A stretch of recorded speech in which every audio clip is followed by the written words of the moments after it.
Hola, pues ha llegado mi turno. Yo soy Sonia Martínez y en esta actividad de vídeos me voy a ocupar de mandaros cada semana un vídeo relacionado con alguna obra de arte.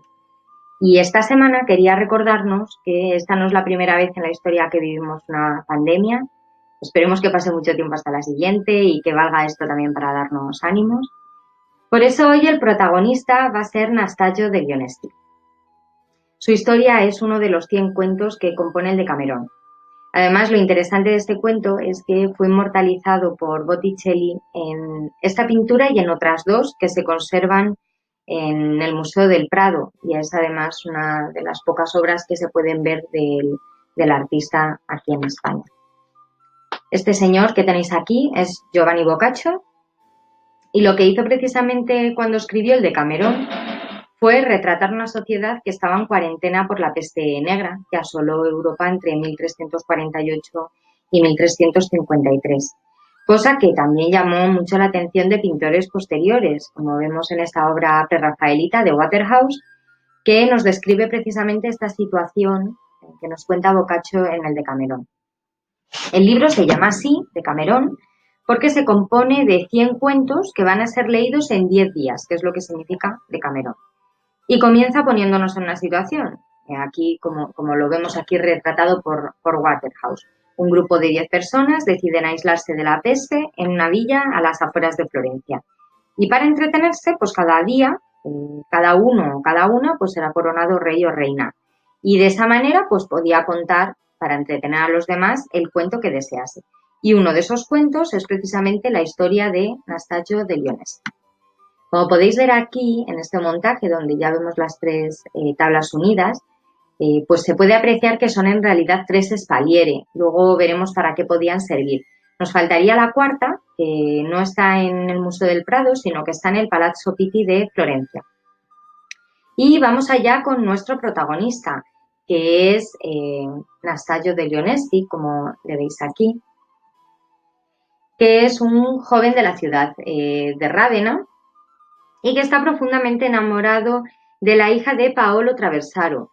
En ningún momento nos da el nombre de la chica Boccaccio, pero lo cierto es que, bueno, él, por muchos esfuerzos que hacía, incluso no paraba de gastarse la herencia que había recibido de su tío y de su padre, y gracias a esa herencia había conseguido convertirse en noble.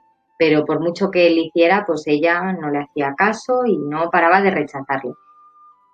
Entonces sus amigos, que estaban ya preocupados por él, le recomiendan que se aleje y que se vaya de Rávena, que deje de verla para evitar un poco esta obsesión y sobre todo pues gastarse todo su dinero. Entonces aquí le vemos con estos amigos, aunque finalmente Nastaggio les pide que le dejen a solas. Estas tiendas que aquí podéis ver las vais a ver a continuación también, porque es como un elemento que utiliza el artista para situarnos, ¿no? Para colocarnos en situación.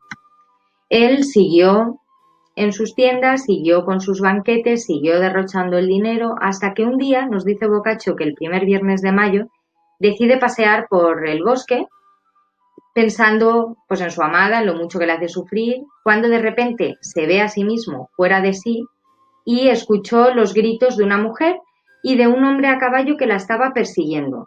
Nastaggio comprendió rápidamente que este escenario no era real, sino que era fruto de una visión.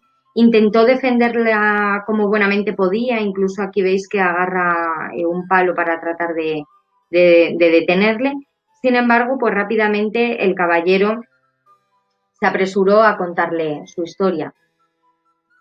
Este personaje es Guido de Anastaggi, que como él pues también se había enamorado perdidamente de esta mujer a la que está persiguiendo y ya pues cansado de que ella no le hiciera caso, pues decidió quitarse la vida y se suicidó. Ella fue un poquito cruel y se alegró, pero tuvo tan mala suerte que al poco tiempo también terminó muriéndose. Entonces ambos recibieron un castigo de ultratumba. Este castigo en el infierno, él por suicidarse y ella por su crueldad hacia él, era a perseguirse tantas veces como ella le había rechazado a él. Cuando llegan a este punto, y ya pasamos a la siguiente tabla, él le clava el estoque, le abre la espalda, le saca el corazón y las vísceras, como veis, y se las da de comer a los perros. Aquí veis a Anastasio que está horrorizado con la historia. Y de repente continúa contándonos Boccaccio como si nada hubiera sucedido, pues ella vuelve a levantarse y vuelve a correr y él vuelve a perseguirla una y otra vez de manera constante, como en un ciclo. De tal manera que el viernes siguiente volverían a pasar otra vez por este mismo punto. Fijaos además qué recurso tan interesante utiliza aquí Botticelli, que en una misma tabla nos está enseñando varios tiempos, de tal manera que aquí lo que vemos es efectivamente cómo la chica ya se ha levantado y el caballero, Guido, vuelve a perseguirla nuevamente de manera incansable. Entonces Nastacho pues tiene una idea. Si van a volver a pasar por este mismo punto el viernes siguiente, pues qué mejor manera que organizar una comida, invitar a esa comida a su amada, que viera la escena, que se asustase y que finalmente pues accediera a casarse con él. Pasaríamos ya a esta tercera tabla donde efectivamente vemos ese magnífico banquete que prepara Nastacho. Fijaos cómo efectivamente Botticelli nos vuelve a situar, como os decía anteriormente, a través de estas tiendas que vemos aquí. Y efectivamente, en un momento dado, pues vuelve a entrar otra vez en escena Guido corriendo detrás de su amada. Como veis, el resto de los personajes están pues todos ellos horrorizados. Como podéis ver, muchos de ellos eran incluso familiares tanto de Guido como de la muchacha.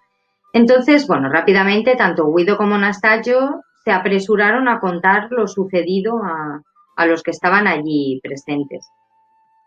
Como veis, lógicamente, pues la más espantada es precisamente esta amada de Anastasio, porque se ve reflejada en ella, siente miedo y entonces dice Boccaccio que su odio se tornó en amor. Y de repente pues ella estaba dispuesta a agradarle, por lo que al domingo siguiente se casaron, que es esta cuarta tabla, que es la que os decía anteriormente que no se encuentra en España, que está en Italia, donde ya lo que podemos ver es ese banquete de bodas. Y termina el cuento con una moraleja un poco cruel, pero que nos servirá para explicar para qué sirvieron estas pinturas. Y dice Boccaccio que todas las mujeres de Rávena sintieron tanto miedo que fueron siempre dóciles a los placeres de los hombres. Bueno, pues ahora bien, ¿por qué Botticelli va a pintar estas cuatro tablas? Realmente cuando las pinta ya tiene 37, 38 años, viene de pintar en la Capilla Sistina en el Vaticano, no es esta una de sus mejores obras. Pues la razón es que en el siglo XV, en Florencia, dos familias muy importantes se iban a unir, eran los Pucci y los Bini. Y el que fue mezzano, el que fue mediador para este enlace matrimonial, no era ni más ni menos que el famoso Lorenzo de Medici, que además fue uno de los principales protectores de Botticelli. Precisamente, pues, o muy probablemente por esta relación con los Medici y con los Pucci, Botticelli accediese a realizar estas pinturas que son un regalo de boda. De hecho, las figuras humanas que podemos ver sí que fueron realizadas por Botticelli, pero el paisaje, el escenario, las copas de los árboles, pues serían realizadas muy probablemente por alguno de sus ayudantes del taller. De hecho, en los estudios del Museo del Prado aprecian hasta 3 manos. El formato en el que se realizaban, como antes os decía, eran las espaliera. Este tipo de obras servían principalmente para dos cosas. O bien se encastraban en la pared, o bien, aquí las tenéis unidas, o bien se encastraban en un casone.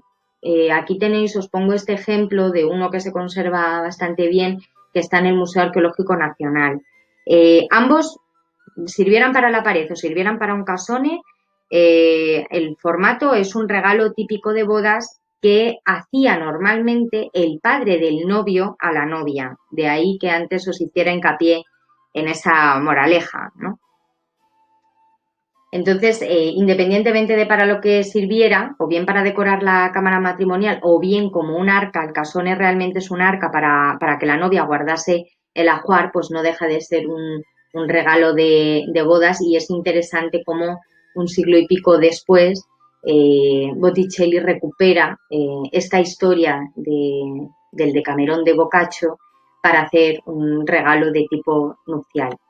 Y con esto pues terminaríamos, nos despedimos, esperamos que os haya gustado y nos vemos la próxima semana.